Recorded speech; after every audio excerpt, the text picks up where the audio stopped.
Hello, Archie Dunlop here with Talking Astrology with Archie on Thursday, November the 14th, 2024.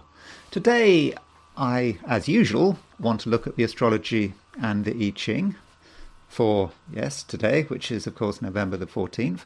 But I also want to consider the resignation of the Archbishop of Canterbury. So he's the head of the Church of England, and he's just announced his resignation. And the reason he's resigning is because he wasn't vigorous enough in responding to reports of someone who was involved in serial child abuse.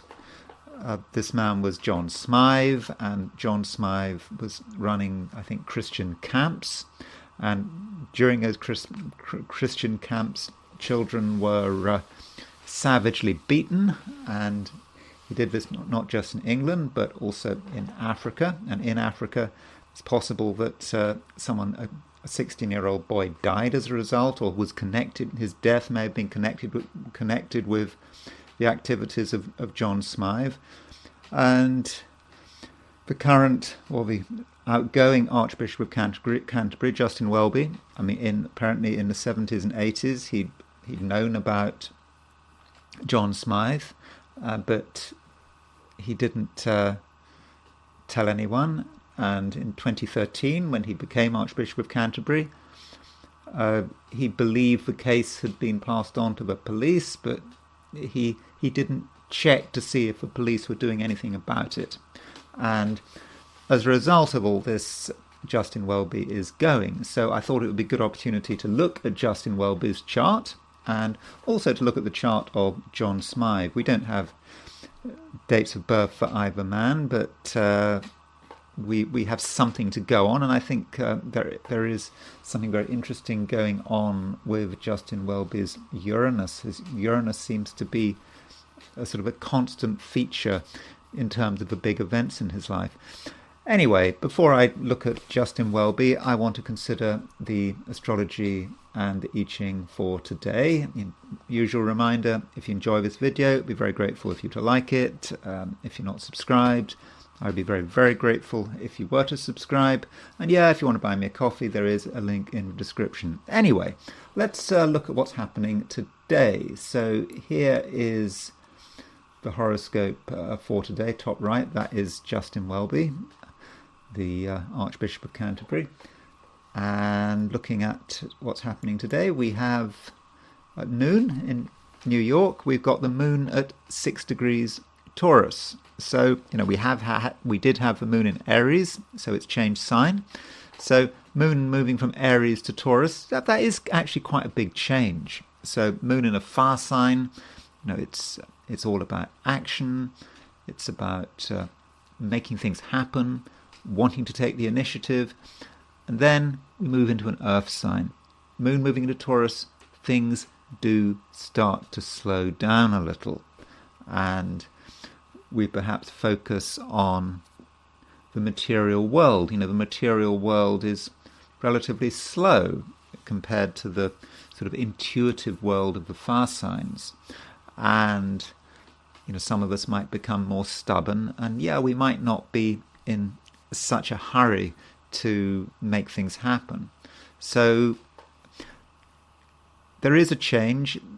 The moon in Taurus does work very well. It's exalted in Taurus, and particularly in early Taurus, the moon is great because the degree of exaltation for the moon is 3 degrees Taurus. So the moon is pretty close to that degree. So in that sense, perhaps we can sort of ground ourselves, and we can pay attention to the material world. But there are other things going on. Now, by the way, I should say that the moon moves into Taurus at 6:59 a.m. London time. So that would be 7:59 a.m., I don't know, Paris or Berlin time. So that means that if you're in the Americas or Europe or Africa, you can pretty much say that it is a moon in Taurus day. Now, if you are in Australia or New Zealand, the moon will move into Taurus later in the day. In fact, the moon won't move into Taurus until late afternoon or the evening or this evening. But I will look at the chart set for Sydney in a moment. So the moon, while it's in Taurus, that is certainly nice, but it does make a few aspects of note. It makes a trine to Venus and it makes a square to Mars. And that's interesting because in a way those aspects kind of contradict each other, because you think moon trine Venus, very nice. I mean, that's a very pleasant aspect. It's easygoing. It's about getting on with people. It's about relating. Moon square Mars, by contrast, is about arguments. It's about disagreements. It's about getting angry. Now, it may be that we've got a choice. We can decide to seek out the best in people, perhaps today. Moon trine Venus. That might be the way to go. Or moon square Mars. If we feel a conflict is necessary, I think we can find it. And there could be things to make us angry. There could be things to calm us down. So we have to decide where to find the balance. Now, Venus and Mars themselves are in quincunx relationship. In other words, Venus is 150 degrees from Mars. And Venus and Mars are the two planets of relating. Venus represents, the female principle. Mars represents the male principle. And when they're in quincunx, there's an uneasiness there. And it may be that in many cases relationships are uneasy. It's not necessarily that there's an actual conflict, but it's just that when we're with people, we may just feel that something's not right. Something doesn't quite fit together. And this quincunx is perhaps a challenge. It's perhaps asking us to work out how we can get on with people. We don't necessarily have to fight it out. We don't necessarily have to just accept our differences, but perhaps we have to actively work on relationships to see where the common ground is. But it may not be easy, and it may need a fair amount of patience and maturity. Also, Mercury. There's Mercury at 15 Sagittarius. Mercury is semi-square Pluto. So Mercury semi-square Pluto can be a little bit intense. Mercury is how we think and our ideas. And if it's semi-square Pluto, those ideas could be quite intense. There might be a sense of deep thinking with Mercury semi-square Pluto. Or with Mercury semi-square Pluto, we might want to be persuasive.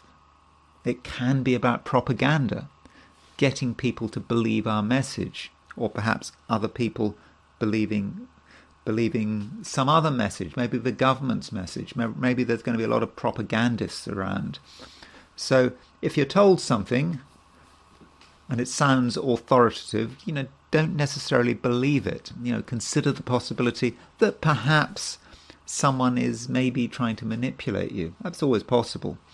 Now, there is one midpoint that I feel I should mention, and that is the Sun is on the Mars-Saturn midpoint. Now, I haven't talked about Mars-Saturn for some time, but the Sun is opposition the Mars-Saturn midpoint, and that can be difficult. The Mars-Saturn as a pair can be quite tough and can relate to the difficulties in life.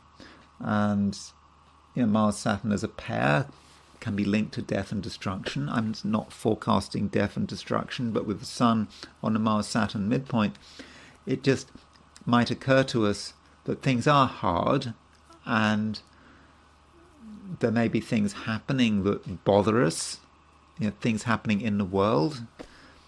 I suppose some places are going to be more impacted by Sun on the Mars-Saturn midpoint than than other places, but there may just be just a feeling that things are a little bit difficult, and if there are sort of bad news stories, they may affect us perhaps more than usual. As far as the picture for Australia and New Zealand, I mean, just to get a different view. So, Moon is at 6 degrees Taurus at noon in New York. However, noon in Sydney. So Sydney is just a representative of Australasia and East Asia.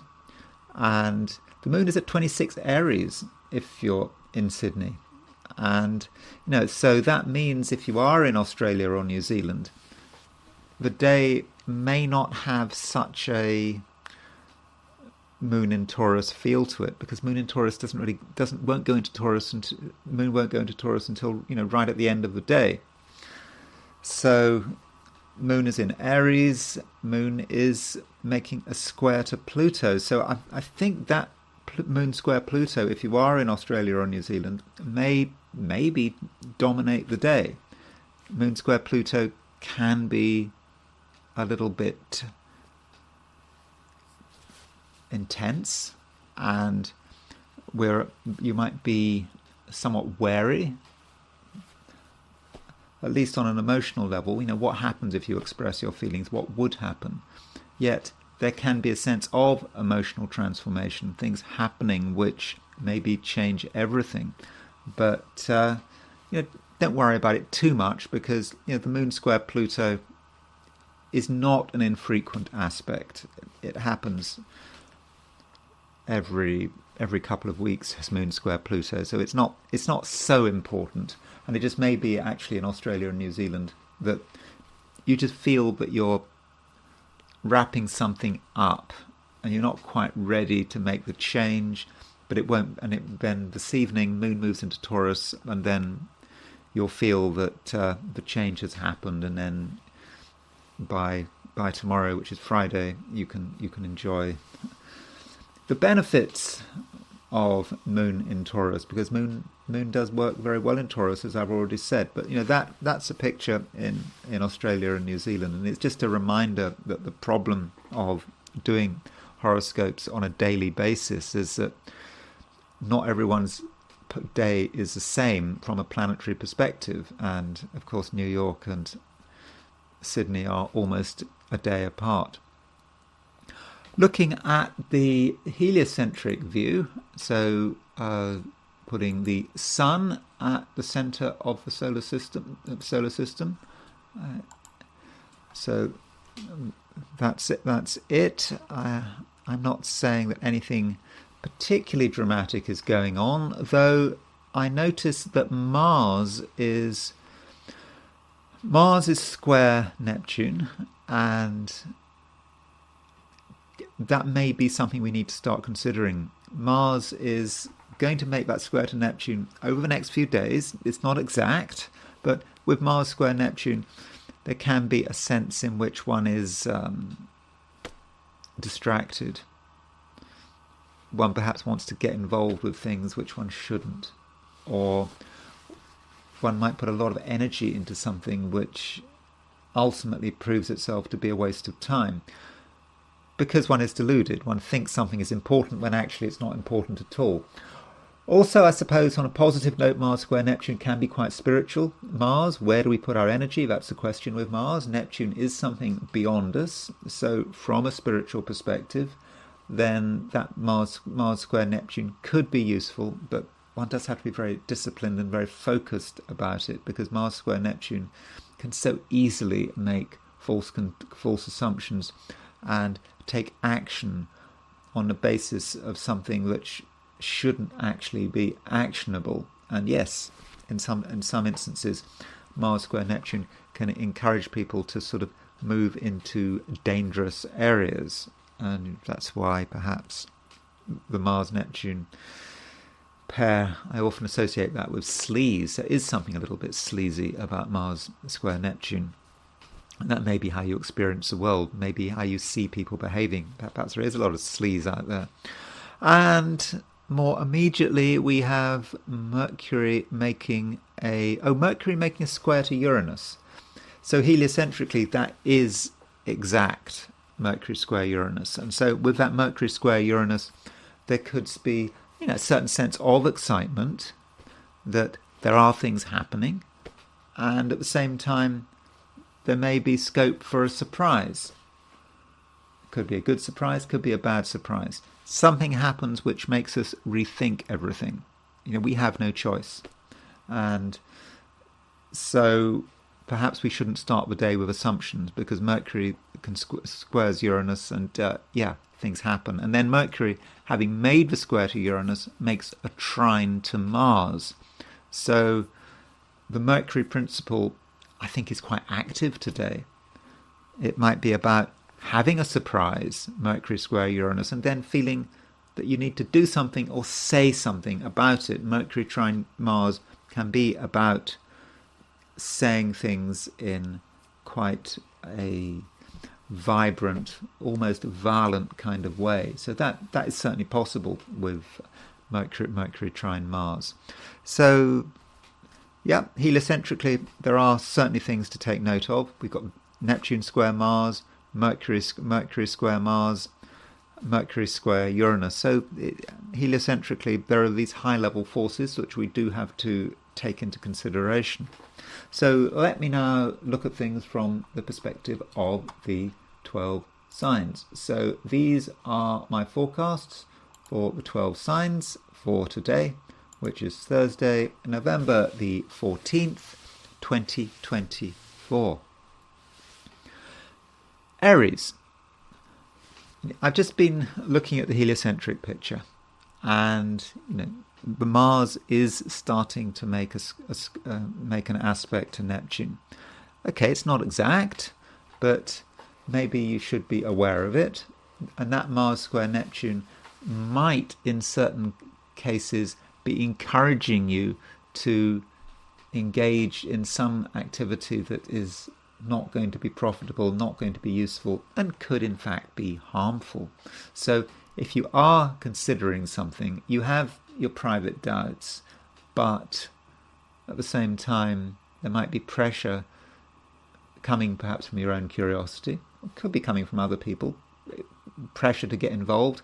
I would suggest that you don't get involved unless you really know what you're doing, because there is sort of danger lurking in the shadows. And on a sort of a more immediate level, we have the moon moving out of Aries into Taurus, and that is a change.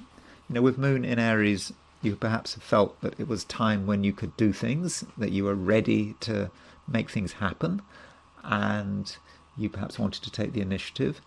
And with moon moving into Taurus, I think you might find that things are starting to slow down a little, that the pace of life isn't so frenetic, and maybe there aren't so many opportunities to take action, take the initiative.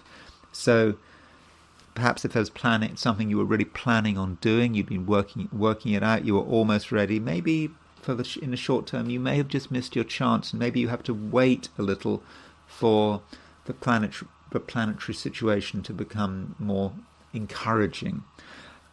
Now the moon, while it's moving through Taurus, does make a trine to Venus, and I think that trine to Venus could be helpful. It could be helpful in a number of ways. Yes, there is certainly the relationship aspect to it. Venus does have a connection with relationships in the Aries chart.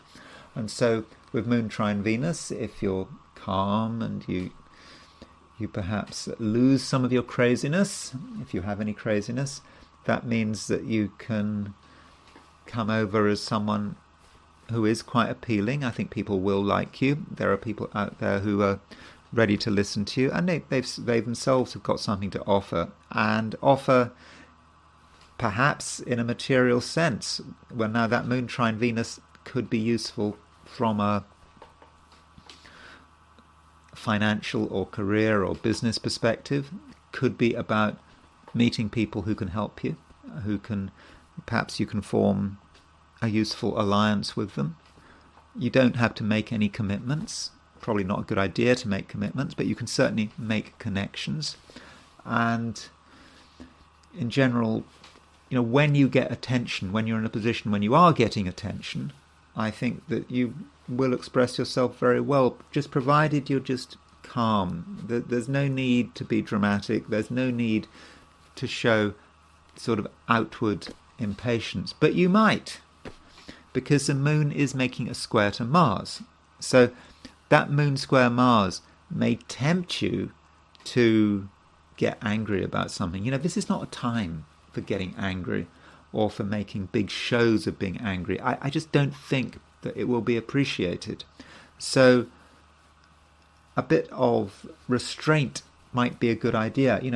Perhaps the time for anger might have been yesterday or the day before while the moon was in Aries, but the moon is out of Aries now. And so if something annoys you, Aries, then perhaps you should work it through. I'm not going to just say keep it to yourself, because one should never encourage things to be repressed. But instead, if you feel annoyed, maybe you can talk about it. I mean, we do have heliocentrically Mercury trine Mars. So with Mercury trine Mars, I think that might be an opportunity for you to talk about the way you feel. And if you talk about the way you feel, you talk about the things that are annoying you in a sort of a nice and calm kind of way, I think that will be appreciated. But with Moon square Mars, you need to control any anger you might feel. But repressing it, that's not a good idea. I mean, if you don't want to talk about it, maybe you can just engage in some activity that sort of burns your anger off if you feel anger. But you might not feel anger at all, and I don't want to create a problem where none exists. Taurus. The moon is moving into your sign at some stage in the day. And if you're in Europe and America, by the early morning, the moon will be in Taurus. Sure, if you're in Australia or New Zealand, it's a different picture. The moon doesn't go into Taurus until very late in the day. But I think overall, we can say that the moon is moving into Taurus, and I think that is something that is very welcome for you. You perhaps have recently been holding something back, and you weren't ready to reveal it, but now with the moon in Taurus, you are ready.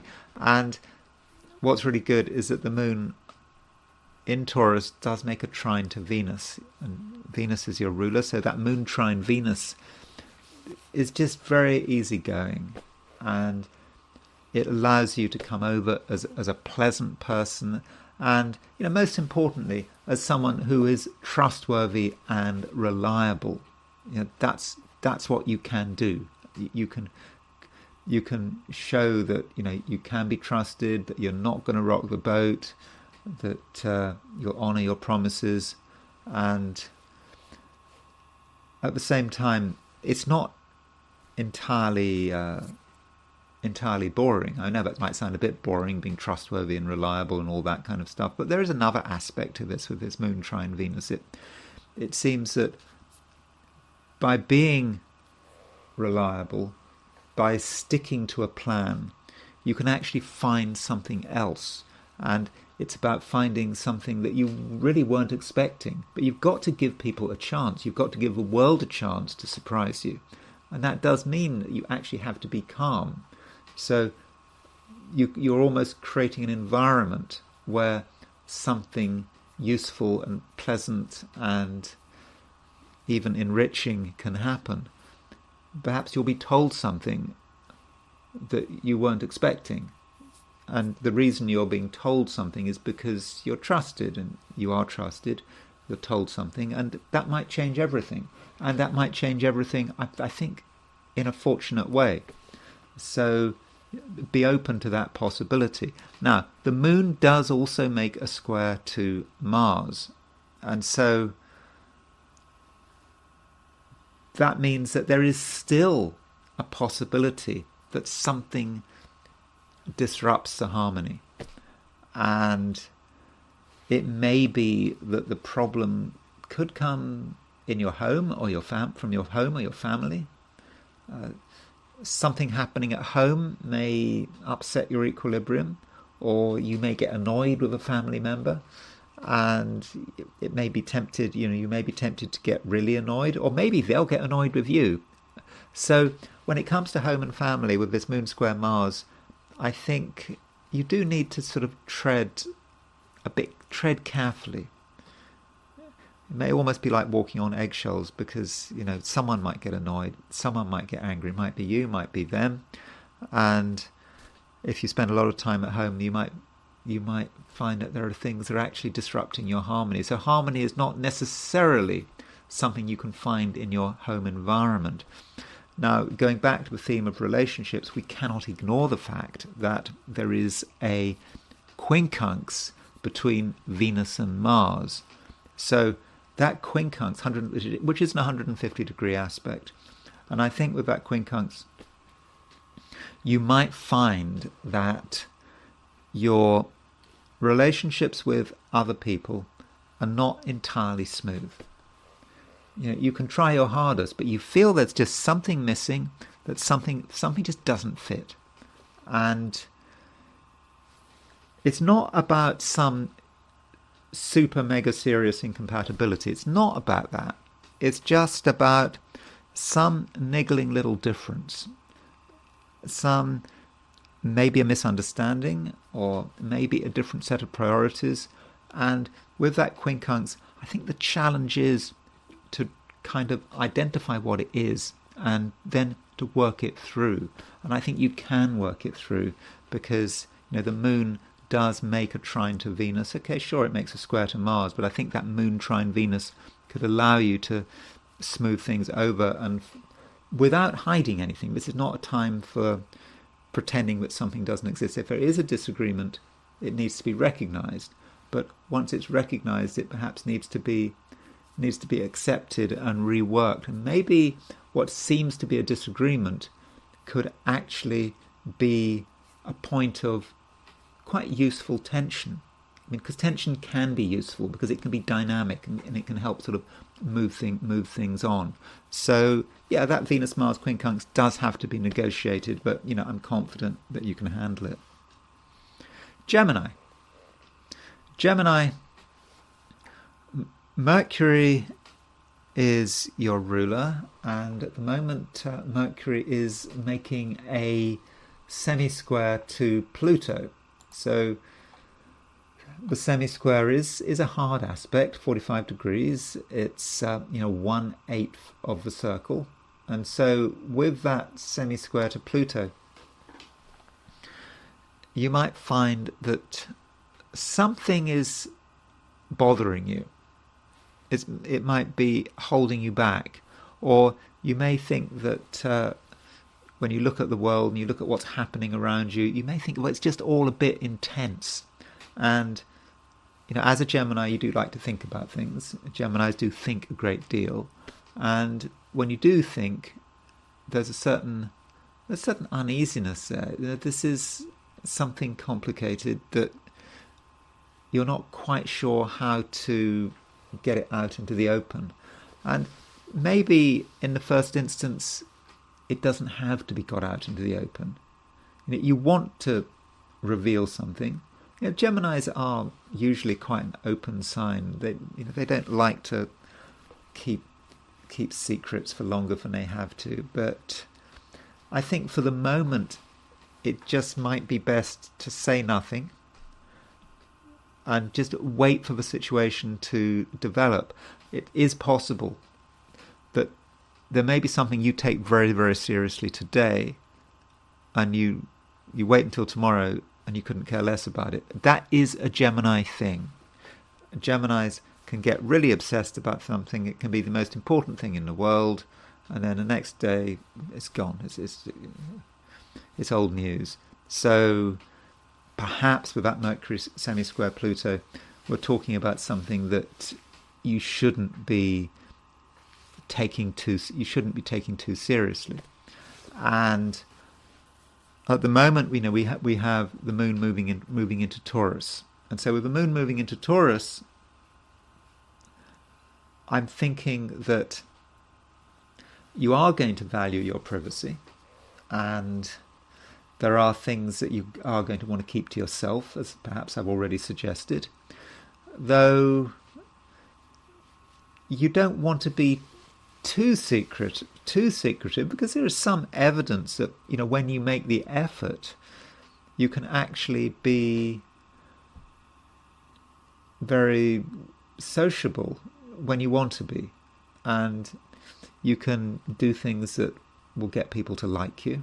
And I think that you're going to come over as being quite an interesting person, and maybe the reason you're coming over as quite an interesting person is because you're being quite careful about what you reveal. And so in a way, the less you say about yourself, I think in many respects, the more fascinating you become. So that's perhaps another reason for not revealing anything. Let other people do the guessing, and sooner or later you'll be free and open, but maybe not right now, while the moon is in Taurus. But that moon trine Venus definitely gives you social abilities, but social abilities that are somewhat understated. It might also be moon trine Venus that perhaps you have contacts with another person that in some respects are quite secretive. You don't want to tell other people that you're talking to one person. So there could perhaps be a secret communication. I mean, I don't want to exaggerate, that sounds a bit melodramatic, but you're talking to someone and no one else knows that you're talking to them. So that is a possibility. And what we might also be seeing is Geminis keeping their options open. Geminis can be sort of different things to different people. And Geminis, being a double-bodied sign, they like to have a plan B. They like to have another option. And so, one way in which you can give yourself another option is perhaps by talking to someone you don't usually talk to. And if that conversation is in secret and is not widely advertised, then fine. Perhaps that's the way perhaps that's the way it should be. So, in a way, Gemini, you could say that it's quite a complicated day when I think a bit of discretion is required, and it's probably not a time for revealing your true feelings, because if you start talking about the way you feel, then you might not be able to stop. And we also have there's a square between the moon and Mars, and if you communicate with too much vigor, then you might create the wrong impression, perhaps. And I should also point out that heliocentrically, Mercury is square Uranus, and Mercury square Uranus may be important for you because it may give you ideas. Mercury square Uranus is quite an inspired combination. It's tense, but it is inspired, and maybe you'll get ideas that almost come from nowhere. It just suddenly hits you, and you realise what needs to be done. You realise what you want to do, and that's great. Now, it may be a little bit challenging because you realise you want to do something and it's not easy, or it doesn't fit in with past plans, or even you might have promised that you're going to do one thing and you realise now with Mercury square Uranus you can't do it because you want to do something else. But give yourself time to work it through. Mercury square Uranus is perhaps the inspiration, but in terms of the action, well, that maybe can happen in a few days' time. Cancer, the moon is moving into Taurus, and the moon is really well placed. Taurus moon is exalted in Taurus, and it's making a trine to Venus, and so that does make you, I think, a very pleasant person. You can be a pleasant person. You can be someone who people will like, people will trust, and in terms of relationships and your social life, I'm just confident that things are going to be moving. Maybe not in an exciting way, but I think in a way that is sort of useful and perhaps profitable. And also, Cancer, at the moment you can be very reassuring.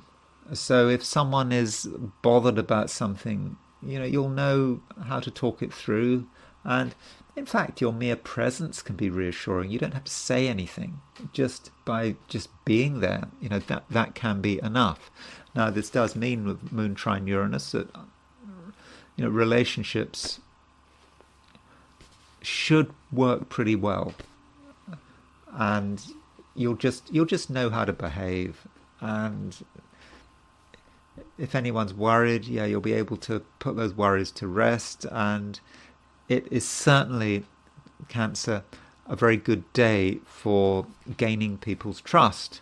Now, the moon, yes, it makes a trine to Venus, which is nice, but the moon also makes a square to Mars.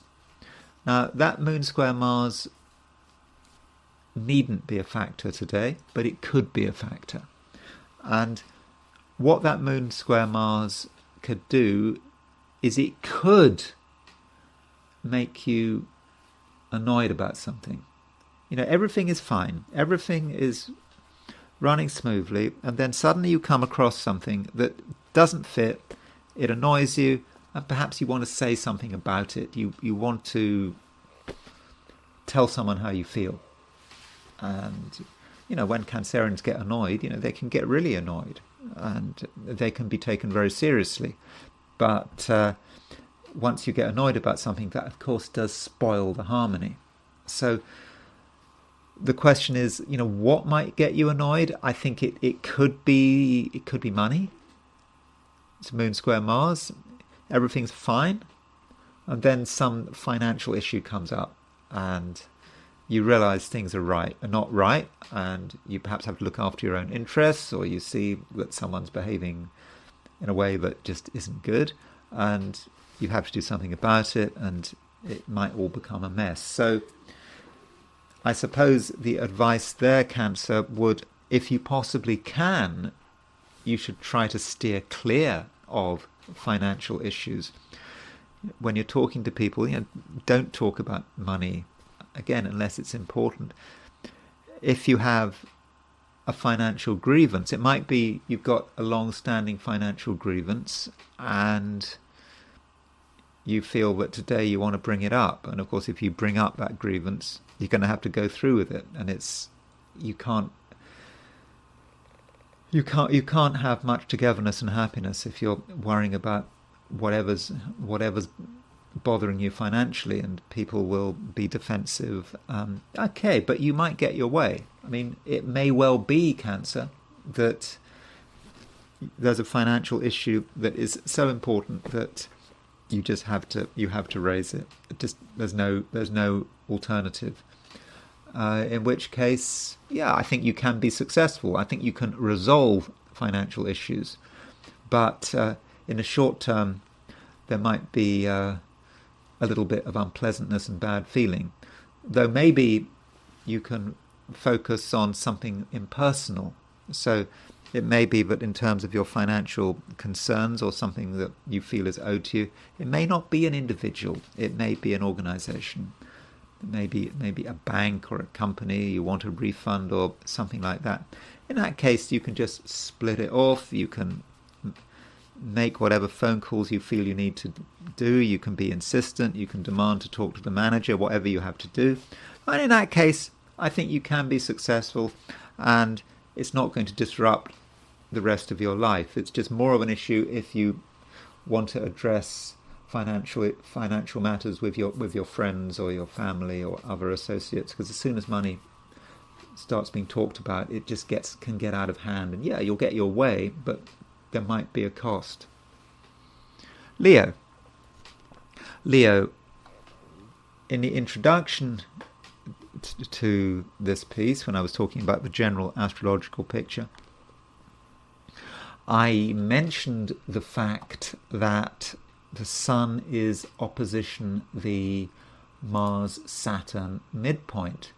Now, that could be important because the Sun is your ruler, and this is not just it's not just a semi-square or a sesquiquadrate to the Mars-Saturn midpoint. This is an opposition. An opposition is a major aspect. And there's the kettle, and Sun goes. So you can see it by eye. Actually, there's Mars, there's Saturn, and the Sun is opposition this. So the Mars-Saturn pair can be difficult. It can be about frustration. It can be about fear as well, and also a feeling that things have to be pushed hard. So with Sun on the Mars-Saturn midpoint, it could work in a number of ways. You might be bothered about something. You might be involved in something which is just hard work, really hard work. You thought it was going to be easy, and it's just really difficult. And you might have to sort of use extra resources in order to get your way. If that happens, and you feel you're involved in something that really is pressuring you, I think there is a way around it. I think there is a way forward, because the Sun is in mutual reception to Mars, so that's a good relationship.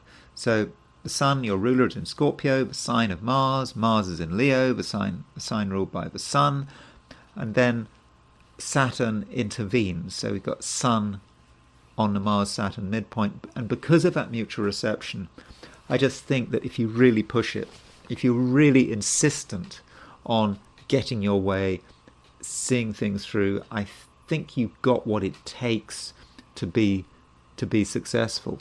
So there might actually then be a quite positive side to this Sun on the Mars-Saturn midpoint. You can actually accomplish a great deal, and perhaps against the odds. Though Sun on the Mars-Saturn midpoint can also be about fear, and can be about worry, and seeing what is happening, and just being bothered by it. When I say seeing what's happening, seeing what's happening in other places which maybe don't directly involve you, but you notice them, and that makes you think about the environment, the world in which you're living, and there can be a little bit of negativity there, and a feeling that things aren't going to get better. They are, if anything, going to get worse. So that is perhaps unfortunate, but it's the world you live in, and I just think it's something that you probably shouldn't be taking personally. Now, on a positive note, the Moon is moving into Taurus, and Moon moving into Taurus is, I think, good news for Leos. Taurus is a sign it's a fixed sign. Leo is a fixed sign. Taurus is a high-profile sign in the Leo horoscope. It's at the top of the chart. And so with Moon moving into Taurus, it's a time when you can really start to think about your ambitions and what you want to do. And in fact, that kind of echoes what I was saying with Sun on the Mars-Saturn midpoint. If you really want something, if you really are insistent on getting your way, then you can get through the most difficult obstacles. And so with the Moon moving into Taurus, you definitely have what it takes. So whatever you want to achieve, I think you can achieve it. Okay, there might be a cost. I think it probably will be a cost, but you can get your way. And the Moon in Taurus does make a square to Mars, and Mars is, of course, in Leo. It's it's in your sign, and Mars is in mutual reception to the Sun. So that moon square Mars is very dynamic, and it allows you to get your way. Once you decide you're going to do something, I think you will do it. And then there's the question of, what do you actually need to do in order to get your way? And is it always necessary to use brute force? I suppose you can use brute force with some success, but it just might not be necessary, because the moon doesn't just make a square to Mars, but it also makes a trine to Venus. And that trine to Venus perhaps gives you the opportunity to see that there are alternative possibilities. At first you might think that you have to use maximum force to get your way, but moon trine Venus gives you another possibility. That possibility could be diplomacy, charm, just doing things in a calm and easy way, step by step, slowly winning people's trust, and in the end you get your way. And maybe ultimately what we're talking about here, Leo, is there are two ways of achieving what you want, of getting your way today. There is an easy way, and there's a way which, okay, it's easy but it's not dramatic, and there is the difficult way, the way that assumes a conflict, and you have to make your choice. And it does depend on the situation. And I'm not actually saying that one way is better than the other. It may be you do have to be dramatic. Perhaps you do have to assume a conflict. And yeah, in that case, I think in most cases you'll be fine. But maybe not. Maybe you can use diplomacy and charm to reach your destination. But it's up to you, and you have to just consider the situation. Virgo. Virgo, we have the moon moving into Taurus, and I think that's nice. I mean, moon works well in Taurus, and of course Taurus is an earth sign, so that's always good if you're a Virgo to have the moon in an earth sign. And with the moon in the moon in Taurus, I think that you're going to feel that by and large things are working your way. And the moon in Taurus does make a trine to Venus, and that trine between moon and Venus may just allow things to work your way very, very easily. It's something perhaps you thought was going to be difficult, just is really smooth. It just happens. And you've got Venus in Capricorn, you've got moon in Taurus, and then you're the Virgo. You're the one that completes the triangle. So Venus in Capricorn, earth sign, moon in Taurus, another earth sign, and of course Virgo is the third earth sign. So you really pick up the energy of that moon trine Venus, and it's a very gentle energy. So if you're trying to get anything done today, then I don't think you have to use too much effort. I just don't think it's necessary. And just go for the gravity. Just go with gravity. That's the way to do it. Gravity has a way of wanting to do things, and gravity is the most natural way to get from A to B. And you can use gravity to just get there. And especially with this moon Venus in earth signs, just work with the earth, work with the material you've got. You don't have to create change, you don't have to create difficulties. And yeah, sure, I understand that there are things annoying you because the moon is square Mars. That's quite possible. You may, for example, get annoyed with people for things which are basically irrelevant. Maybe about what people believe in, how people are behaving, how people are carrying themselves, but they're not relevant. And so, if you are tempted to get angry or to be critical, I would suggest think again. I just don't think that anger and annoyance is the way to get things done. I don't think it's helpful. And perhaps if you are getting annoyed with someone, angry with someone, try to work it through on your own to begin with, and try to get a perspective. And I think that if you do that, you'll realize that what you felt was really annoying is just a minor detail, and it says nothing about the actual person you're dealing with. And if you can do that, then that opens a way for an environment where you can actually get on with pretty much anyone if you're not judgmental. Because from a social perspective, there are people around you. There are people you can just relate to, and you're going to be very good, actually, at finding common ground. So, if you're dealing with someone who seems to be completely different from you, to have a completely different background from you, don't assume that you have no connection. And in fact, if you make the effort to talk to people who are different to you, or at least appear to be different from you, then you soon enough you'll see what connections you actually have. So, from a social perspective, and in terms of increasing your contacts, Virgo, I actually think that it could be quite a useful day. Now, one aspect I possibly should talk about is a heliocentric aspect, because heliocentrically Mercury is making a square to Uranus, and this Mercury square Uranus could operate in many different ways.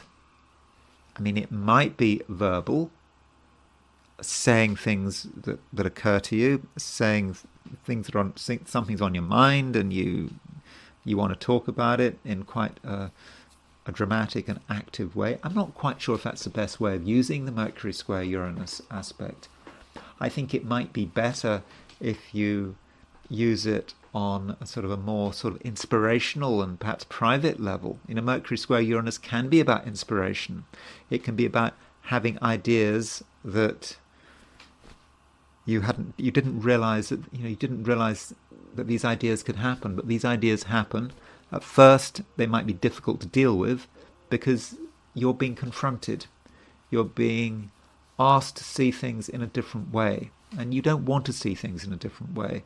But, if you're honest with yourself, you're being given a new view, and you're being given an alternative way of working, an alternative way of thinking. And, okay, you don't have to accept it, but I think you should consider it. So I think, Virgo, with that Mercury square Uranus, I think it might actually be important today to be quite open-minded. Libra, today things might be a little bit uneasy. Things might not quite fit together. And so you mustn't make assumptions that just everything is going to be free-flowing.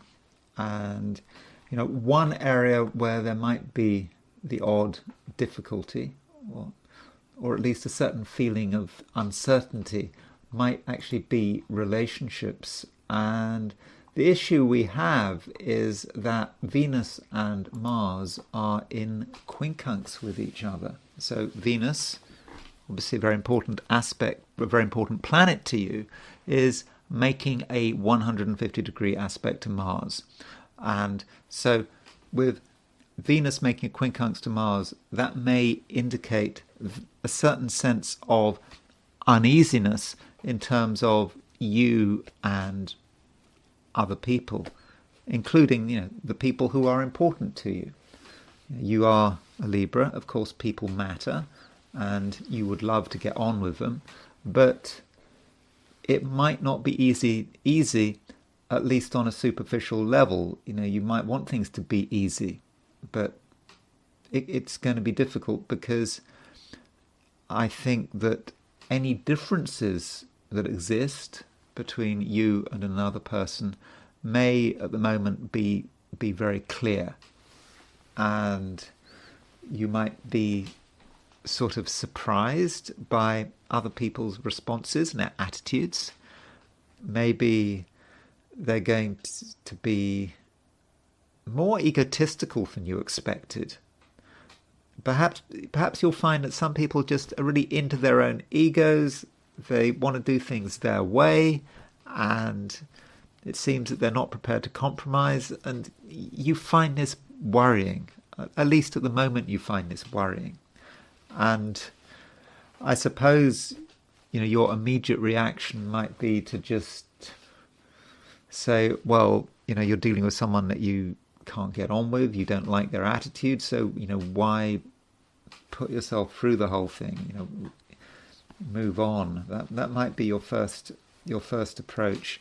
But, if people are into themselves, are showing off, are really obsessed with being right, almost for the sake of being right, maybe you should just ask yourself, what is going on? And perhaps it's about understanding other people's insecurities. Because I think at the moment, Libra, you can tune into this. You can see someone's insecurities. But just because someone is insecure doesn't mean they're weak. And you may actually be dealing with people who are strong, but also insecure. And I suppose strong, insecure people, there's always something to worry about there, isn't there? I mean, that's a difficult situation to find yourself in. But I think, Libra, you do have the ability to work around it. I think that with the moon in Taurus making a trine to Venus, you're really helped. You have the sensitivity and the understanding and perhaps even the compassion to work with people, even when you're dealing with character traits that you don't actually like. So I think, be patient and don't take things at face value. Just because someone appears to be obnoxious and arrogant doesn't mean that there isn't something there, something deep down that is good and that you can actually work with.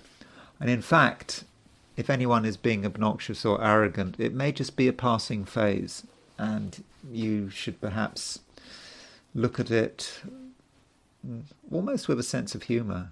I mean, obnoxiousness and arrogance do have their own humour, and perhaps they shouldn't be taken too seriously. They shouldn't be dismissed, but if you just accept people's passing traits and passing foibles, that might just be the best way of handling it. Now, as far as you yourself are concerned, with the moon in Taurus, I think that it is a time, Libra, when, fundamentally you are perhaps more serious than usual and more focused than usual. And you're not particularly impressed by things that are frivolous and trivial, which is kind of a bit different. I mean, sometimes Libra is a sign that is associated with surface appearances. Librans like things to look good.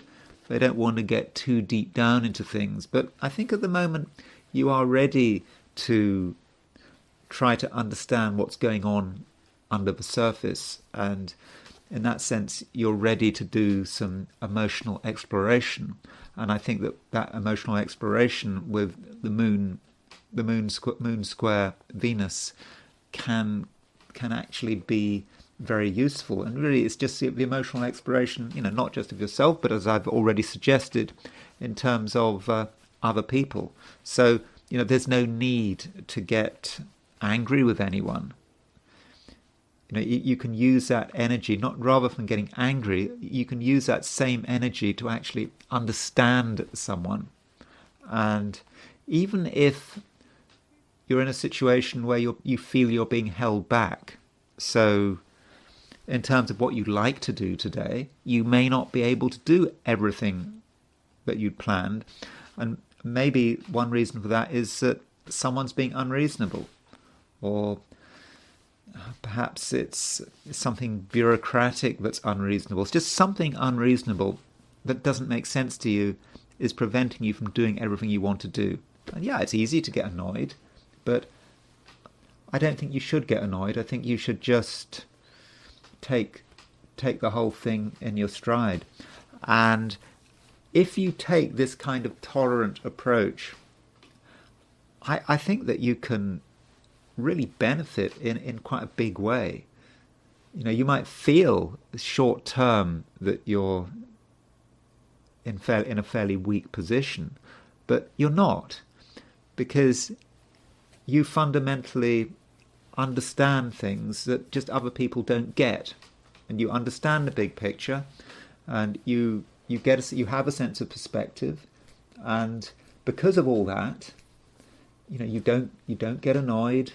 You could get annoyed. You could get annoyed. Certainly, scope for you getting annoyed with Moon square Mars. But if you don't get annoyed, you're tolerant, then nothing bad's going to happen. And I think in the end, people are going to like you for it, and it's going to allow you to become more integrated into your world, more integrated into, I suppose, the society around you, in terms of friends and organizations. You can become integrated indeed, and you can become part of something which is really, in the end, quite worthwhile. Scorpio, the moon is in Taurus, which is your opposite sign, and the moon is making a trine to Venus and a square to Mars. And it's kind of a bit difficult to work out how that is going to manifest, because the day could be wonderfully harmonious. Things could run smoothly if we think about that moon trine Venus. Moon in Taurus, your opposite sign, trine Venus. Venus has got a special connection with other people, so it's absolutely possible that everything is smooth and people like you, and yeah, that's great. But there are other possibilities, and in particular, the moon is making a square to Mars, and so the moon square Mars does perhaps suggest an alternative outcome and not necessarily such a fortunate outcome. Moon square Mars is quite an angry combination. It's about you getting annoyed with someone and there being very little scope for compromise. So if you do get annoyed with someone, if you do start getting involved in an argument, then where does it stop? Well, it might not stop at all. So perhaps, Scorpio, you should avoid arguments. And this is advice I've kind of been giving everyone. I know it might sound a bit sort of generic and impersonal, but, when you're trying to work out what's happening to everyone astrologically, from the perspective of the 12 signs, you have to consider two ways of looking at it. So, in terms of this video, what I do is I start off by giving a general introduction to what's going on astrologically. And in many cases, that should be enough. You may not have to worry what your sign is. Just knowing what's going on astrologically on a particular day, well, you can sort of work with the energies, as they say, and hopefully sort of stay out of trouble. But when we look at the sign, then that sort of makes it more specific. And so I like to sort of give, obviously, unique readings for each of the 12 signs. But this sense of there being something argumentative in the air, I think applies to everyone. But I think it may apply to you in particular, because the moon is in Taurus, your opposite sign, and because it's square Mars, Mars is you, Mars is your ruler. So using astrological symbolism, that certainly suggests some kind of disagreement. And that kind of disagreement is certainly possible. And it just may be, for example, that with that moon square Mars, we get the idea of you trying to get something done. There are things you want. There's a direction you want to move in, and someone is spoiling it for you. Perhaps they're raising objections. Perhaps they're acting as a drag on you. And the question then is, what do you do? Do you get annoyed? Or perhaps it should be a question of, noblesse oblige. Noblesse oblige, it's about, with nobility comes a certain amount of sort of responsibilities, perhaps to people who are not on your level. Noblesse, that's you.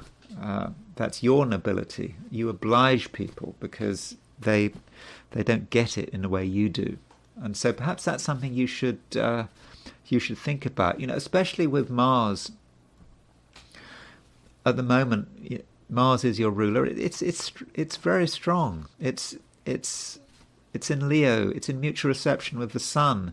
You can't seriously think that someone else is going to stop you in your tracks. Is going to stop you doing what you want to do. You're a Scorpio. I mean, one of the key words one connects with Scorpio is desire. And if you want something, you get it, generally speaking. And so moon square Mars may represent an irritation. And if it's just an irritation, there's no need to just go ballistic. Just accept the irritation. Perhaps you need to understand what someone's irritated about. Or maybe it's just a question of, some insect that you have to sort of brush off. I mean, not that I've got anything against insects. We need insects. Insects are completely part of the ecosystem. I was reading, by the way, it's completely changed the subject, but insects, but apparently dogs, I think dogs in Hampstead Heath, there was a study that dogs in Hampstead Heath, when they swim in a pond or something, that the anti-tick medication that's on the dogs is getting into the water, or these anti-flea, anti-tick medications put on dogs, it's getting into the water and it's disrupting insect life. So we must respect insects. Insects are are completely part of a system. Without insects, we're all going to die. So I don't want to be dismissive of insects, but going back to what I was saying, you don't have to take people too seriously. They can perhaps be brushed off, or you could just spend a little bit of time trying to work out what's bothering them. So that's the way to go, and having an understanding of people and also understanding the differences between you, because the main aspect arguably today is actually a Venus quincunx Mars. Venus is 150 degrees from Mars, so with Venus being 150 degrees from Mars, that might indicate that there just is a superficial incompatibility between you and some of the people in your life, maybe some of the important people in your life, but it's a passing incompatibility, and maybe it's something you just need to work on. What are you arguing about? No, not arguing. That's too strong. What is this difference between you that you might feel? Perhaps they're feeling as well, and maybe that's something that you can work on over the course of the day. Sagittarius, you possibly feel that it's a time when there are things that just need to be addressed. There's not much you can do about it. If you don't address them now, then they might be They might become a problem at a later stage. And so, do think about it. Is there something you've been putting off, and you perhaps feel that it would just go away? Well, it's not going to go away. So if there is some task that you feel you need to do, then actually now might be the time to do it. Because I think if you don't do it, you're just going to get annoyed with yourself. And so, why not do it now? It won't be as difficult as you'd imagined. And also, with the moon making a trine to Venus, I think if necessary, you can get help and support. In fact, help and support might be available today, but maybe it won't be available at a later stage. Though, when dealing with people, it's just important to keep it simple. Don't expect people to do too much. They're prepared to do a little bit. They're prepared to do enough, but they're not prepared to go all the way. Be aware of people's limitations, but I do think they've got enough in them to help you sort things out. And as far as relationships are concerned, it's probably important that you don't expect too much. Some people are rather set in their ways, and they just feel that they'd rather stay with the past. Perhaps they want the past to go on forever. I mean, the past will of course not go on forever, but that might be their viewpoint. And because some people are stuck in the past, there may be limits to what you can get out of them, and they're not perhaps prepared to move at the pace at which you are moving. But the pace at which you are moving, I mean, it's not like you're going at a super fast pace at the moment. You're trying to solidly move forward, or at least you should be, sort of one step at a time. Well, yeah, some people don't want to move any steps at all, but you move one step at a time, and you make solid progress. And I don't think there's any need to be attracted to things that are glittery, the opportunity, the possibility of shortcuts, the possibility perhaps of seeing things in a different way. I mean, that's all very attractive because it's exciting. But things that are exciting, things that offer shortcuts, they're not going to work out. So Sagittarius, I just think it's just very important that you just take things at a slow pace, but at a solid pace. And I think that you will be able to get a lot done. And don't forget your health. I think that moon trine Venus may actually have nothing to do with other people, and it may be about you and your general sense of comfort, and what makes you feel comfortable, what makes you feel healthy. And it may actually be that things like colour and light are important to you at the moment, that you may respond to certain colours in a particular way. Some colours may make you feel calmer, but other colours might make you, might make you want to throw up. It depends, doesn't it? And so ambience could be really important for you today, Sagittarius, in terms of just feeling on top form. So pay attention to it. And I think because with the moon trine Venus is about aesthetics, and so moon trine Venus can allow you to create the right ambience for yourself, and it's not going to be difficult. I think colour, light is perhaps all it takes. Capricorn, we have a rather nice trine between the moon and Venus today. Okay, it might be very late in the day, or even into tomorrow if you're in Australia or New Zealand, but still, we have this moon trine Venus, and moon is in Taurus, Venus is of course in Capricorn, And so that moon trine Venus is going to, I think, make you feel quite comfortable. And I think, Capricorn, you're just going to feel, I think at ease with yourself.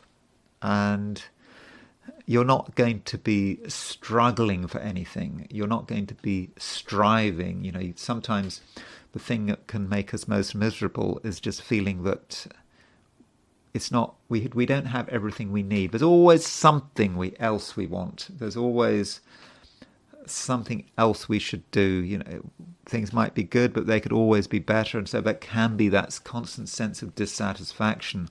But I don't think that dissatisfaction is really anything you're going to be feeling or anything you should feel.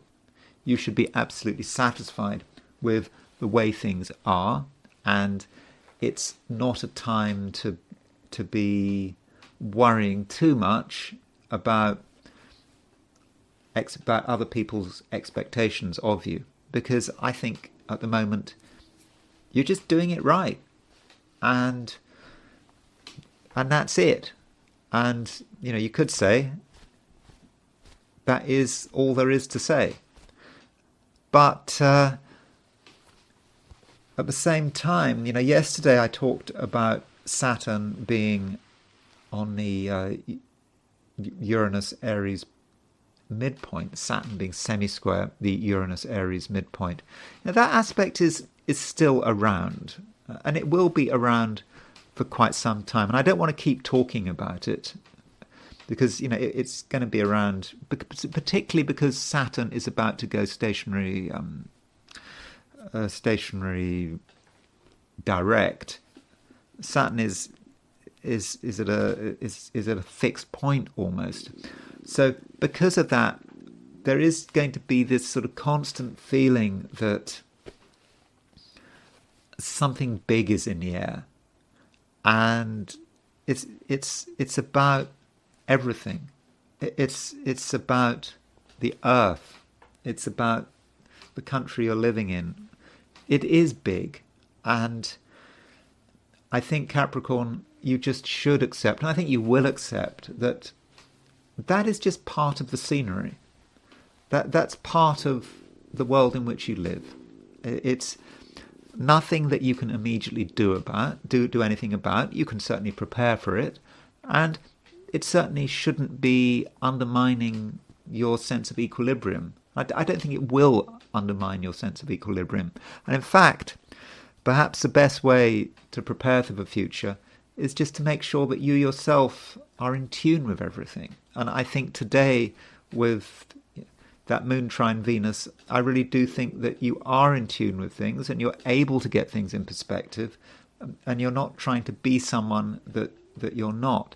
Though Saturn is on the verge of going stationary direct, this is an important time for you. I mean, I'll be talking about Saturn going stationary direct in more detail tomorrow, because tomorrow is when it happens. Because tomorrow, of course, we've got quite a lot going on tomorrow. We've got a full moon. We've got Saturn stationary direct, and so, you know, that Saturn on stationary direct is perhaps going to make things really clear to you.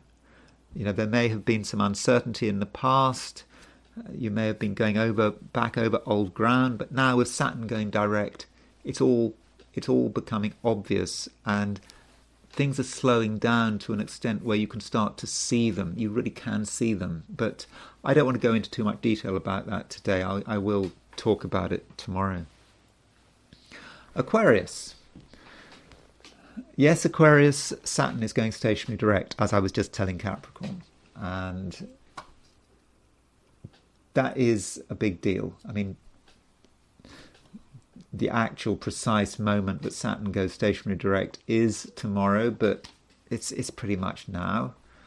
And with Saturn going stationary direct, you feel that something is coming to a standstill, or is coming to a standstill, and that needn't be a bad thing. It just may be a time where you just understand the reality of a situation, and you've got the time to take it in. And the reason you have got the time to take it in is because Saturn is literally not moving, at least from the Earth's perspective. Of course, from a heliocentric perspective, the Earth doesn't go Saturn doesn't go retrograde, but there is a sense of things coming to a standstill, and I don't mean that in a negative sense, because when things are at a standstill, you can see things clearly. Now, as far as the specifics of today is concerned, the moon is moving into Taurus, and the moon in Taurus is making a trine to Venus, and I think that moon trine Venus is nice. It allows you to feel calm and relaxed where you are, wherever it is, and your home is going to be important to you, or at least it should be important to you. And home, not just in terms of the material four walls. It's more about that state of mind where you feel comfortable, where everything is in order, where everything is how you want it to be. And I think with Moon trine Venus, it's a time when many Aquarians are just going to enjoy their own company. One's own company can be blissful, because you don't have to be anything to anyone. You can just be yourself. And so that, I think, is very welcome, and it's not a time where you have to it's not a time where you have to share if you don't want to share. And I think you need to there's no obligation, so I don't even have to think about need, but it might be a good idea to just restrict yourself to people who you really know and trust, and there's no need to have any aggravation today.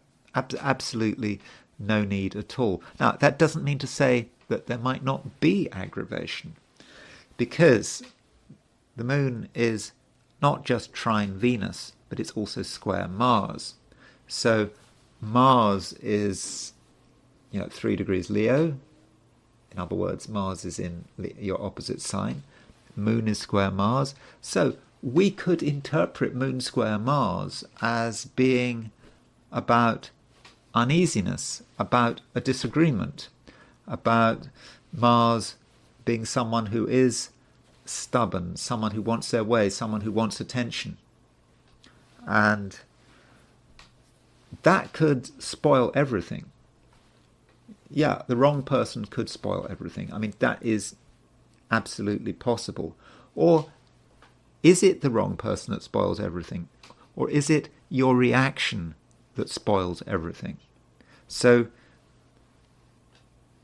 your main priority today should be to find harmony and peace for yourself, and I suppose maybe your immediate family or close friends. That's your priority, and you don't want to do anything to spoil that.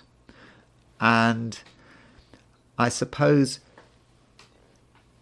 if something doesn't quite fit, if someone is perhaps doing something that you don't like, you don't approve of, it irritates you, there's always a danger of overreacting, and your overreaction could spoil everything. So it's just important, Aquarius, not to overreact. And it's like you want to be in some respects left alone. You don't want to be in a situation where anyone is judging you, where you have to act according to anyone's expectations. But it needs to work both ways. Don't judge other people. Don't have expectations of anyone. Because if you start to have expectations and people don't fit in with those expectations, you might get angry, you might get annoyed, and that could spoil everything. So in the same way that you expect to be tolerated, you must be pretty tolerant yourself. And so perhaps mutual toleration is the way to make the most of the day, and indeed the way to have a day which can be, I think, happy and peaceful. Pisces.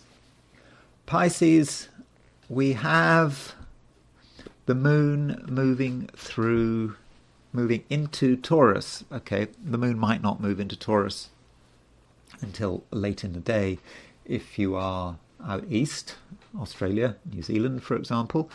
But with the moon in Taurus, it's quite nice for the moon to be in Taurus.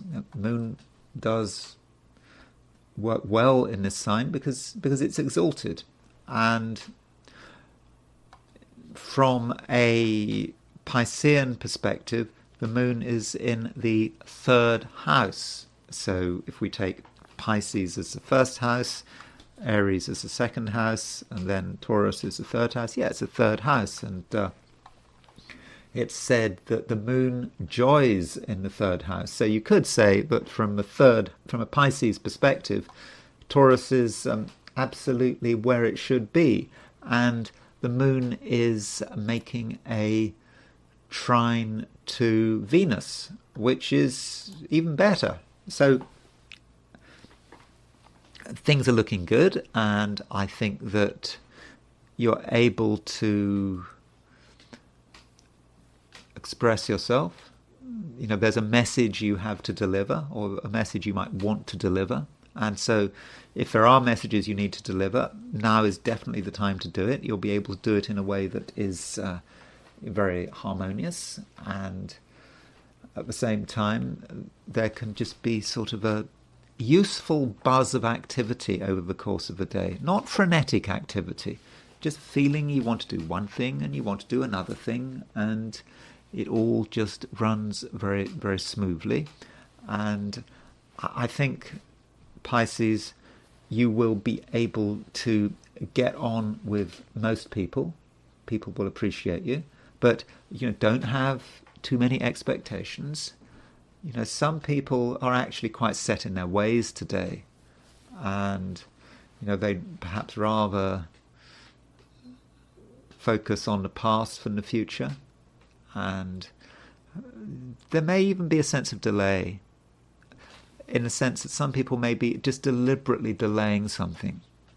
They know that the future has to be, that they know that in the end they're going to have to make the move, but they don't want to make the move. And so, because some people regard delay as the best approach, it's just important not to have too many expectations. Just be there. Your communication skills right now are very good, but don't expect too much. And you can offer help and assistance, but I don't think in most cases people are going to necessarily want to actually do anything. But still, it doesn't affect you, and it doesn't take away from the fact that today things are running, I think, pretty smoothly, and it's quite easy to move from A to B, to move perhaps from one concept to another concept. And I suppose if you're so inclined, it might actually be a quite good day to do some reading. I mean, I don't know if people read books anymore, but if you did a bit of reading today, I think actually you could benefit from it. Maybe if there's a book that you have been planning on reading and you just hadn't got it together, or perhaps a book that you haven't finished. I'm very good at not finishing books. There's so many books I haven't finished, and I just feel so sad that I could, it's always about 2/3 of the way through. I struggle for a book for 2/3 of the way, and then suddenly 2/3 of the way, 3/4 of the way, I just stop. I mean, there was your book, stopping on the 5 pages towards the end. I can do that. Maybe that's because I'm a Gemini. But anyway, you're a Pisces. So do consider books and finishing books, because now might be the time to do it. Particularly with Moon in Taurus. Moon in Taurus is quite a solid place for the Moon. And the Moon is connected with writing, actually, and I suppose by extension reading. I think, didn't Michel Gauguin say that when the moon was angular, that when it's angular, that can be that can in someone's chart, that can be a writer. I mean, not that I'm saying that the moon is angular, but the moon is well placed, and so yeah, it could be a time for finishing things off or for gaining information in a very sort of solid way. So if there's information you need to get hold of, you'll know where to go. And even if people are not prepared to change their ways, if people may be stuck in the present or the past and be in a constant state of delay, despite that, they could tell you things. So if there are things you need to know, then now is a great time for finding out. So just talk to people, and they'll just, in a sort of vague, easygoing way, I think they'll just tell you what you need to know. And really, that's it for today. I'm not saying that it's going to be a super spectacular day, but I think that it can be a very informative day, and I don't think there's going to be much in the way of resistance. And now I want to look at the I Ching. So I asked the question, what is Thursday going to be like for those watching the I Ching section of this video? And the first and only hexagram I got was hexagram number 30, which is the clinging. And the image here is you've got two trigrams. You can see they repeat each other. And so we have got this trigram kind of represents the sun. And so you've got kind of two suns. And so it's a very bright hexagram. It's about fire. But at the same time, it's not a particularly dramatic hexagram. It sort of feels like the fire burning slowly, and it's a warm fire. It's not a fire that's going to sort of burn us up, I don't think. And it gives us the sense of constancy. And in terms of the clinging, the I Ching talks about clinging to the cow, care of the cow, the docile cow. And so, what has the cow got to do with it? And the I Ching suggests that the cow is about being faithful, sticking with something, and not letting it go, and being consistent.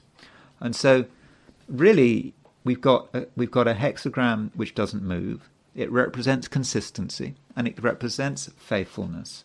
So, I think the advice here is, there's nothing today that we should be doing. It's not a day for drama. It's not a day for changing our plans.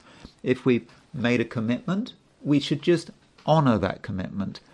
We should be faithful to the people around us, and we should be honouring our promises, and we should, look after what is good in us, and also what is good in other people.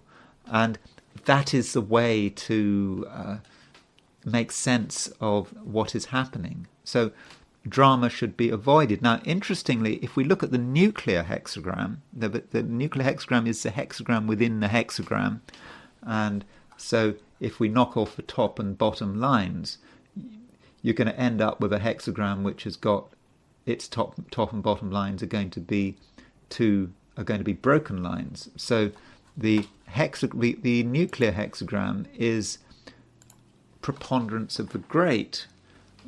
Now, on the surface, that seems to be a little bit of a contradiction, because the preponderance of the great is really a difficult hexagram. It's about a very heavy object. Now remember, this is not the hexagram that I got. I didn't get preponderance of the great. I got the clinging. But the preponderance of the great is going to inform us, perhaps, about the clinging. And preponderance of the great represents a heavy burden, an incredibly heavy burden, a burden which we're hardly able to bear. I mean, we can bear it just enough, but it's really hard work. And you can see the heavy burden. You've got those four unbroken lines in the middle. I mean, it's just difficult to carry. And the handles to carry it, the top and the bottom broken lines, they're hardly sufficient. So perhaps that's what the clinging is all about. Maybe fundamentally,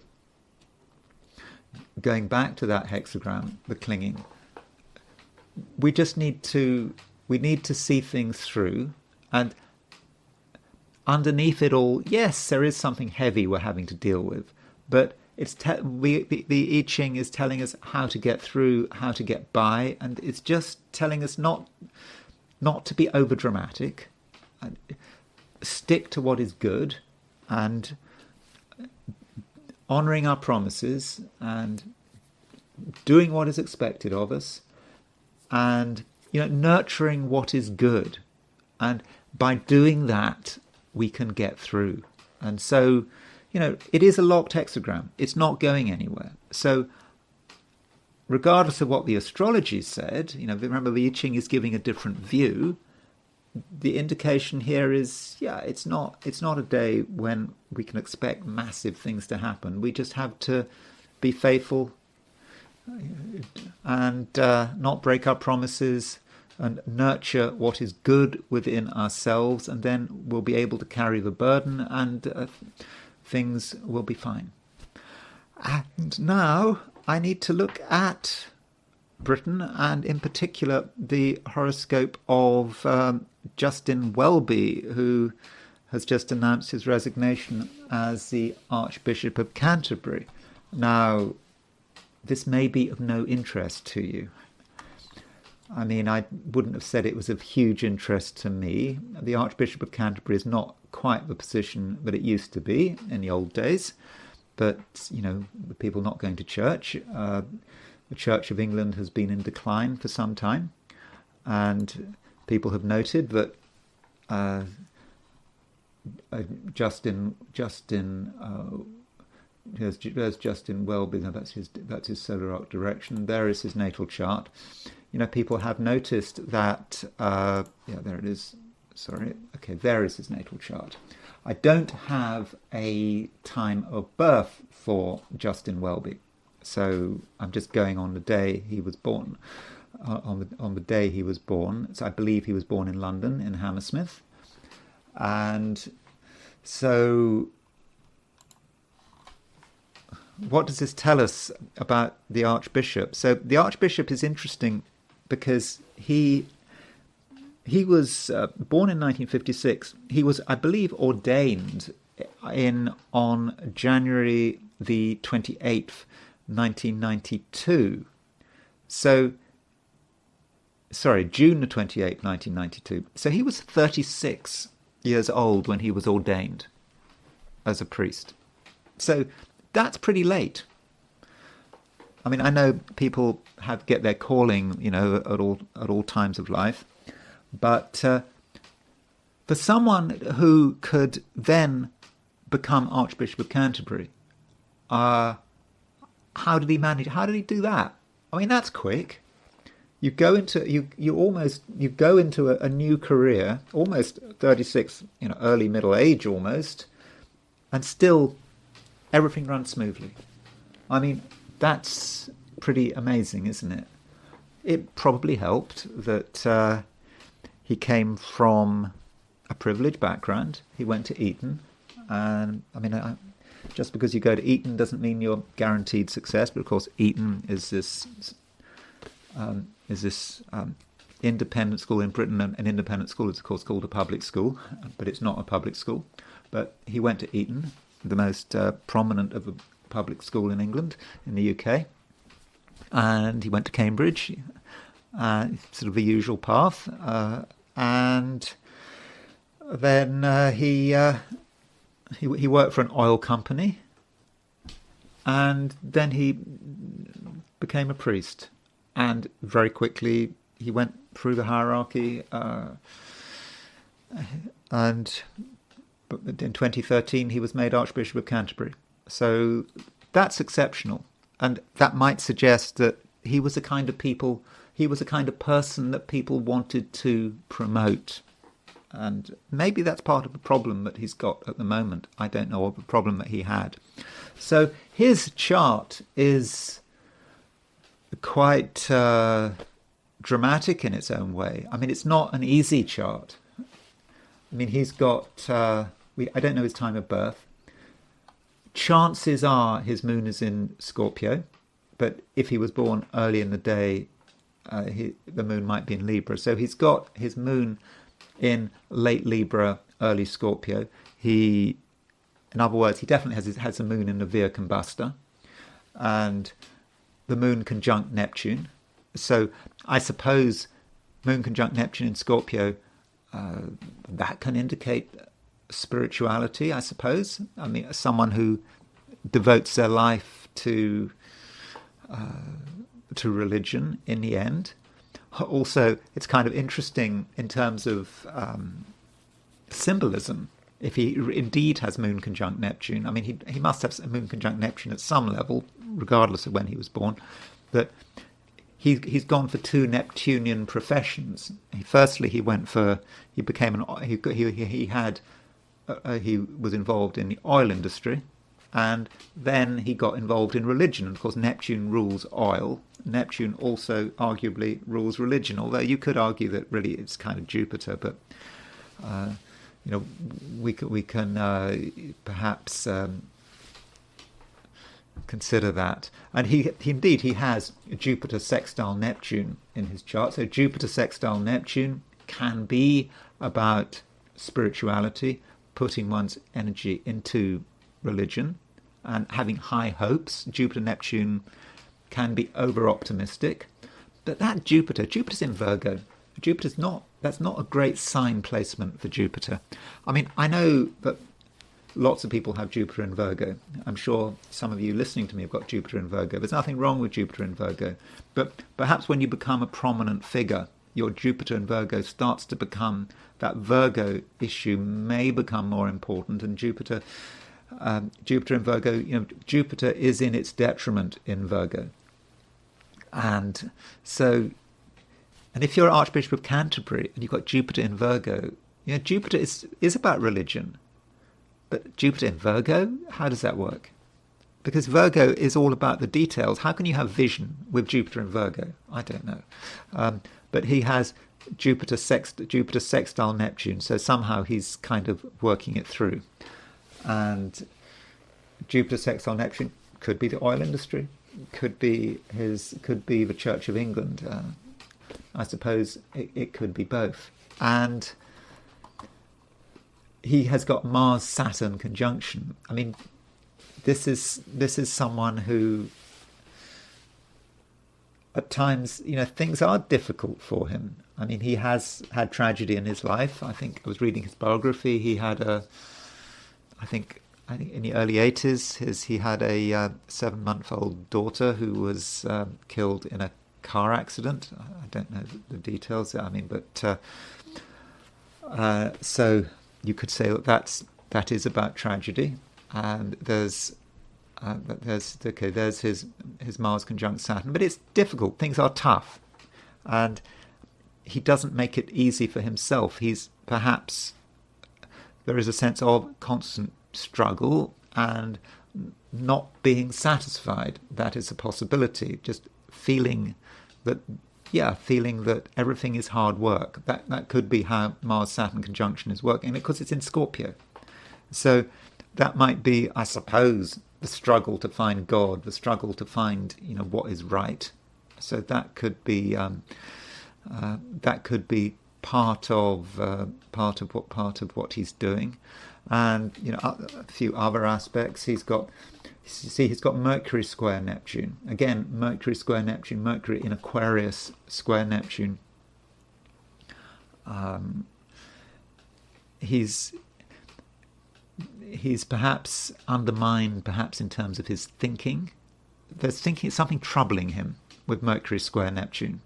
And so it's not easy for him to relax. So you can see perhaps him getting involved in the oil industry, but Neptune is just nagging away at him. I mean, Mercury square Neptune might explain why he got involved in the oil industry in the first place, but it perhaps explains why he decided to sort of get out of the oil industry.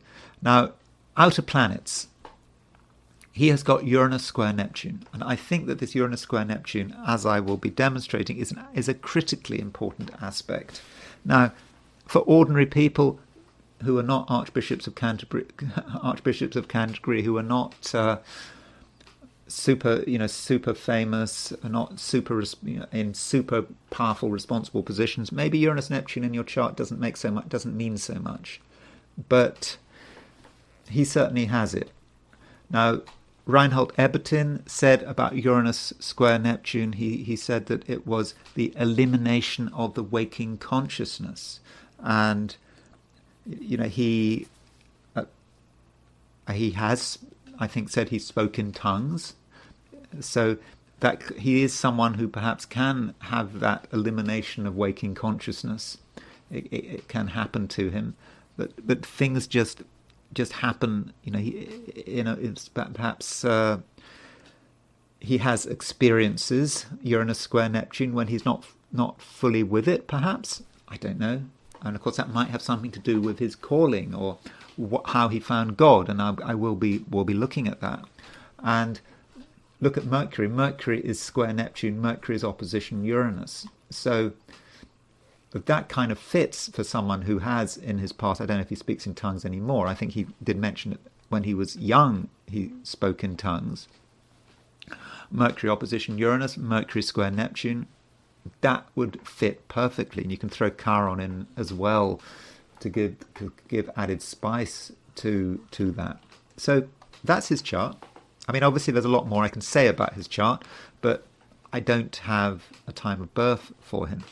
So the first event that I want to look at, and I want to look at three events in his life. I want to look at when he was ordained.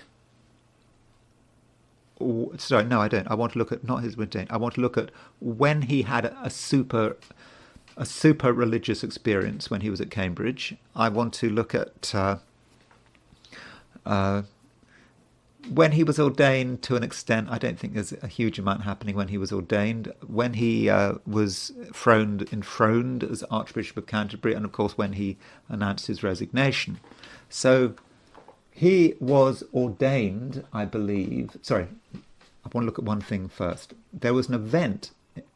So I'm quoting from Wikipedia here. It said, talking about him, he's giving his biography. He said, however, during the evening of the 12th of October 1975 in Cambridge, praying with a Christian friend, Welby said that he suddenly felt, and this is in quotation marks, a clear sense of something changing, the presence of something that had not been there before in my life.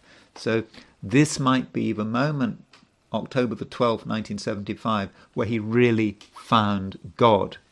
So that moment, for sure, can be important. So here is the chart of this moment, October the 12th, 1975. Now, this is in the evening. I don't know what time in the evening. I've gone for 7 p.m. Could have been later. So, I mean, forget the ascendant, really. I mean, I suppose you'd think, well, probably Taurus or Gemini was rising. I suppose perhaps Cancer. Depends how late he was staying up that evening, doesn't it? And so the question is, what was happening at that time? Well, there was a Saturn-Uranus square. In fact, a very close Saturn-Uranus square. That Saturn-Uranus square is only 3 minutes apart. And, of course, that Saturn-Uranus square, well, I mean, it's could say something about the mid-1970s. The mid-1970s was quite a sort of tumultuous time in the world. I suppose it was, of course, that year the Vietnam War had come to an end. The Americans pulled out, was it I think over the summer of 1975, but it was a difficult time economically. You had the oil crisis and inflation, so that may say something about Saturn Uranus, but it may have affected him personally. So let's now look at his chart. Again, don't have a time of birth, and for this moment of feeling a presence. So there is his Uranus at 0 degrees 56 Leo, and there is his Neptune at 0 degrees Scorpio. So he had Saturn opposition his Uranus at this time. Sorry, Saturn conjunct his Uranus, and Uranus was, there was that Uranus square which was hitting his Uranus. So I'm not saying that it was necessarily the moment that we can say, oh, we can see at that moment there was a precise aspect. But roughly at this time, his Uranus was being hit. And not just his Uranus, it was kind of hitting his Mercury as well. So this whole complex. We don't know where his moon is. I mean, maybe his moon was in early Scorpio. So this was a time when he got hit by this presence, and with Saturn conjunct his Uranus, Saturn Uranus square his Uranus, and Uranus square Uranus as a generic moment. So he would have been 1975. He would have been coming up for his 20. He would have been 19 and a half years old. I think that's right. So Uranus square Uranus. It's an aspect. The first Uranus square. It's a generic cycle that we experience around the age of 19, 20, 21. It depends, and so it's a bit like the Saturn square Saturn, and so that was him at the time of his ordination. Sorry, at the time of his contact with God. But notice how it's a Saturn experience. It's maybe not so much a Neptune experience. Neptune is there, but Neptune is not really aspecting anything. So it is quite Saturnine. And then we have his ordination. So he was, I believe he was ordained in Coventry. And apparently when he first applied to be ordained, he was told by a bishop that there was no place for him in the Church of England. And so with his ordination, notice Mercury. Mercury was at 1 degree 40 Leo. So this 1 degree, 2 degree Leo placement seems to be really important for him, because Mercury is conjunct his Uranus, and it's square his Neptune. Not exactly conjunct. It's not exactly there, but it's still quite close, and Mercury is quite close to the opposition with his Mercury. So this reminds us that this configuration, he's got Uranus square Neptune, opposition Mercury, is just very important for him. And when it gets triggered, it seems to be the case that things often happen. And you could also say at the time of his ordination, he's got Sun in Capricorn. I suppose the Uranus-Neptune conjunction in 1992 was fairly close to his Sun. But so that's him being ordained. And then we have his enthronement, a really rapid rise through the ranks for someone who got ordained at the age of 36. Yeah, I mean, there's nothing wrong with being getting ordained at 36, but you would have thought that if you're ordained at the age of 36, you're coming into the church a bit late to be able to hit the big posts. Certainly too late, perhaps, to be Archbishop of Canterbury. But no, he made it, and he was enthroned on March the 21st, 2013. The service started at 3 p.m. I don't know when precisely he was. I don't know when precisely he became Archbishop. So, yeah, this chart is not so dramatic. We don't see anything at 1 degree Leo. This may say something about his reign as Archbishop of Canterbury. I mean, I wouldn't have said it was so bad. Now, the South Node was on the midheaven at the time the service began. Not at the time he was enthroned, but still, that's perhaps not a very good sign. Remember, the South Node can be about reputation. So, at the beginning of this service, South Node on the midheaven, perhaps an archbishop who, in the end, their reputation isn't great. And, a lot of people are really unhappy about him as being Archbishop of Canterbury. I mean, since 2013, Church of England numbers have dropped off dramatically. People don't go to church anymore. I suppose that's the same with any church, but there's just something about the Church of England that people are not inspired by. And there is a view that he has not provided very good leadership. The question is, 2013, why did they choose him? There were other candidates. There was the Archbishop of York,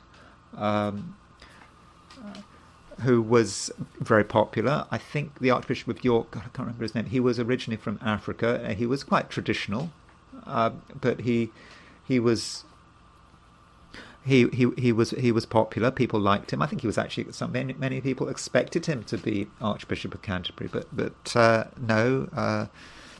There was someone else. I think I should be able to remember these names, but he was another one. There was another bishop who was again relatively popular. I think he was originally from Pakistan, but no, they decided to go for Welby. I mean, it probably helped that the Prime Minister at the time was David Cameron. And of course, David Cameron became Prime Minister in 2010. I believe the Prime Minister has quite an important role in choosing Archbishop. But anyway, David Cameron went to Eton, so kind of would make sense at David Cameron as Prime Minister.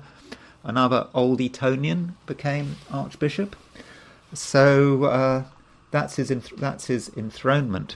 And then we have the resignation. So here is the resignation, ABC. I remember at school, I did history at school, history A level. You're writing notes, and Archbishop of Canterbury, it was easy the abbreviation of Archbishop of Canterbury was ABC. I remember writing these notes, writing ABC. Who are we talking about? That was what Archbishop Laud. He was beheaded. But anyway, I remember spending a lot of time learning about Archbishop Laud. I think I was doing a course on on the causes of the English Civil War. Anyway, that was a long time ago. But ABC represents the Archbishop of Canterbury. And so, looking at what was happening to him when he resigned, surprise, surprise, we get Mars at 2 degrees Leo. So Mars has caused a lot of problems for a lot of people.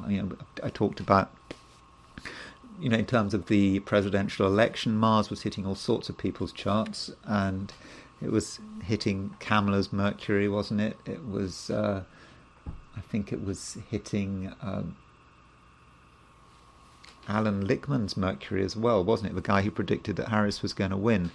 But Mars was conjunct his Uranus, and Mars was square his Neptune, and in a way that's the end of it. So he found God when Saturn conjuncted his Uranus, and then he resigned as Archbishop of Canterbury when Mars was conjunct his Uranus. And so Mars was causing all sorts of problems for him, because Mars was opposition his Mercury, and it was conjunct his Uranus and was square his Mercury. So in terms of the immediate cause, it would seem to be Mars. So he resigned because of one man.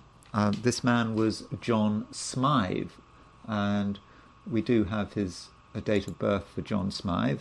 And so John Smythe was, I believe, born in Calgary, Canada. I don't have a time of birth for John Smythe, and so he was a barrister. So a barrister, if you don't know, is a type of lawyer in the UK, and it depends on, you don't get, some places you don't have barristers, but there are two types of lawyers. There are barristers and solicitors in the UK anyway. So John Smythe, he was a prominent person, widely sort of respected, and so he wasn't a priest, and he helped run these sort of Christian schools. And so what happened was, I mean, I don't know all the details, but from what I can gather, he would inflict these incredibly sadistic beatings, which would, in some cases, would leave scars, and I don't know. They were saying 100 children were victims of him, and then he sort of moved to Africa. He went to Zimbabwe, and then he went to South Africa. And when he was in Zimbabwe, he continued with this. And there was a case where there was a 16-year-old boy whose dead body was found, and he wasn't directly implicated with it, but there may have been some kind of involvement there, or maybe what he did led to it. That was a suggestion. And then he moved to South Africa, and then in the end there were proceedings against him, but he died in 2018. And so John Welby had heard of him, knew about his reputation potentially in the 70s and 80s, but he said nothing. In 2013, he found out about the allegations, and the police were informed, but he didn't really follow them through. He didn't act to make sure that the police were doing something about it. And then there was this report, the Make-In report, I think it's called, where the facts of the case were published. And at first he didn't want to resign, and then he resigned. So this is John Smythe's horoscope. Now, John Smythe, we can see that it's potentially quite a difficult chart, isn't it? You've got Mars opposition Neptune. Mars opposition Neptune can be into all sorts of weird stuff. And Mars is conjunct the South Node. So Mars conjunct the South Node can be about the inappropriate use of violence. And of course Mars is also the planet of male sexuality and the sort of the sadism of it. So that would be Mars conjunct the South Node. And then it's opposition Neptune. As I said, Mars opposition Neptune can be about sleaze. It can be about using one's energy in completely the wrong ways. And I suppose you could say that there could be something quite perverted about Mars opposition Uranus, Mars opposition Neptune. I don't like to use the word perverted, but still I think that you could see that in there with that aspect. So it is a problematic. It's a problematic chart. So he's got a Saturn Uranus conjunction. I mean, he was sort of born at the sort of beginning of the Second World War, and so that's his chart. I don't know his time of birth. He's certainly got Moon in Leo. So the question with John Smythe is, why did this man lead to the end of John Welby's career? What was the linkage between him and John Smythe? Even if they didn't know each other well, Justin Welby. What impact did John Smythe have on Justin Welby? So what we can do is we can put Justin Welby in the inner wheel, and we can put John Smythe on the outer wheel. So we don't have time of birth for either men, but I think that it's this Saturn is causing a lot of damage. So Saturn, there's his Saturn-Uranus conjunction. So John Smythe's Saturn was opposition Justin Welby's Mars, and so you could say that Saturn was just quite damaging. His Mars in Scorpio, his power as the Archbishop of Canterbury has been undermined by Saturn. So Saturn has caused him a lot of damage, and also his Uranus is opposition his Saturn. So even though John Smythe is dead that chart is still active. And so Uranus is opposition Welby's Saturn, so you can see that Uranus is disrupting Saturn. Saturn is the Archbishop of Canterbury, the man with all his responsibility, but Uranus is undermining it. And then you could also point to Chiron. John Smythe's Chiron was at 1 degree 12 Leo, which is of course conjunct. That means it's conjunct Justin Welby's Uranus, that key point in Welby's chart. So those are a few thoughts on Justin Welby, the Archbishop of Canterbury, the outgoing Archbishop of Canterbury, who has just announced his resignation. It's not a case that I know a great deal about, but people are talking about it. It's certainly newsworthy, and I thought I should mention it. Anyway, thank you very much for listening. If you enjoyed this video, I'd be very grateful if you were to like it. And if you enjoyed the video and you're not subscribed, I'd be super grateful if you were to subscribe. And if you want to buy me a coffee, there is a link in the description. So thank you very much for listening, and I will talk to you again tomorrow.